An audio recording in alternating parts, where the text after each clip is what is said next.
Hello, എനിക്ക് നിങ്ങളോടെല്ലാവരും ഒരു കാര്യം പറയുന്നുണ്ട്. എത്ര പേര് എൻ്റെ വീഡിയോ കാണുന്നു? എന്നിട്ട് എന്താ നിങ്ങളൊക്കെ സബ്സ്ക്രൈബ് ചെയ്യാണ്ട് പോണു? മര്യാദയ്ക്ക് എല്ലാവരും സബ്സ്ക്രൈബ് ചെയ്തോട്ടോ, അല്ലെങ്കിൽ ഒരു സ്വഭാവം മാറും. അപ്പോൾ പിന്നെ പറഞ്ഞു വന്നെന്താ വെച്ചെങ്കിൽ രാവിലെ എന്നിട്ട് എൻ്റെതായ പരിപാടികളൊക്കെ കഴിഞ്ഞ് നീരെ പോയിട്ട് നീണ്ടൊരു പ്രാർത്ഥനയായിരുന്നു കേട്ടോ. കുറച്ച് നാളത്തെ ശേഷമാണ് പൂജാമുറിയിൽ കയറിയത്. പിന്നെ നേരെ വന്ന് പുറത്ത് നോക്കി വായി നോക്കി നിന്നു. കാരണം എന്താ വെച്ചെങ്കിൽ അത് സ്ഥിരം പരിപാടിയാണ്. ആരൊക്കെ പുതിയ ആൾക്കാരുണ്ട് നമുക്കും കൂടി അറിയണ്ടേ. നമ്മുടെ കല്യാണം കഴിച്ചു എന്ന് വെച്ചിട്ട് നമ്മുടെ ആ കല നമ്മൾ കളയാൻ പറ്റൂ. പിന്നെ വേഗം പോയി തുണി തോരിയിട്ട് വന്നു. നിറച്ച് മുല്ലപ്പൂവാണ് കേട്ടോ അവിടെ.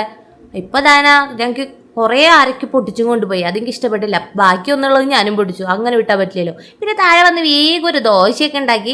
അതിൻ്റെ കൂടെ കുറച്ച് ചമ്മന്തിയും പിന്നെ പേരിനൊരു സാലഡ് എന്ന് പറയാം. കാരണം ഞാൻ തിരെ ഡൈറ്റിങ്ങിലാണല്ലോ. എൻ്റെ എല്ലാ പരിപാടികളും കഴിഞ്ഞപ്പോഴേക്കും മോൻ വന്നു. മോനെ കുളിപ്പിച്ച് നേരെ കൊണ്ട് പൂജാമുറി നിർത്തി. അവൻ്റെ സ്ഥിരം പ്രാർത്ഥന എന്ന് പറഞ്ഞു കഴിഞ്ഞാൽ അവൻ്റെ കുറുമ്പ് മാറ്റി തരണം, വാവ് മാറ്റി തരണം എന്നാണ്. അവൻ്റെ കുറുമ്പ് അവൻ വിചാരിക്കാണ്ടല്ലാണ്ട് മാറില്ലല്ലോ. അങ്ങനെ അവനിതാ ബ്രേക്ക്ഫാസ്റ്റ് ഒക്കെ കൊടുത്തു. അങ്ങനെ കുറച്ച് നേരം അവിടെ ഇരുന്നപ്പോഴാണ് ഉച്ചക്കലത്തെ പരിപാടിയിലേക്ക് കടന്നു കേട്ടോ. ചിക്കനിൽ മസാലയൊക്കെ പരട്ടി വെച്ചു. പിന്നെ ചിക്കൻ കറി ഉണ്ടായിരുന്നു. അതൊക്കെ പരിപാടികളൊക്കെ കഴിഞ്ഞ് നേരെ ലഞ്ച് കഴിച്ചു. മൂപ്പര് 1 മണിയാകുമ്പോൾ വരും. ആ വീഡിയോ ഞാൻ എടുത്തില്ല. അങ്ങനെ ഞാൻ പിന്നെയും സാധാരണ പോലെ ഒരു ചപ്പാത്തി, ഇച്ചിരി ചിക്കൻ ഫ്രൈ, ചിക്കൻ കറി, സാലഡൊക്കെ ആയിട്ട് പിന്നെ നീണ്ട റെസ്റ്റ് കഴിഞ്ഞിട്ട് വൈകിട്ടായപ്പോൾ ഒരു ചായ അങ്ങോട്ട് കുടിച്ചു കേട്ടോ. മൂപ്പരുണ്ട്, ചെക്കനുണ്ട്, ഞാനും ഉണ്ട്. അവനാണെന്നുണ്ടെങ്കിൽ ഇപ്പം ആദ്യമായിട്ടാണ് ബിസ്ക്കറ്റിൽ ഇങ്ങനെ ചായയിൽ ഇങ്ങനെ ബിസ്ക്കറ്റ് മുക്കി കഴിക്കുന്നത് പഠിച്ചേക്കുന്നത്. അപ്പം അതിൻ്റെ അഹങ്കാരമാണ് ആ കാണിക്കുന്നത്. അപ്പം അത്രയേ ഉള്ളൂ. ടാറ്റാ.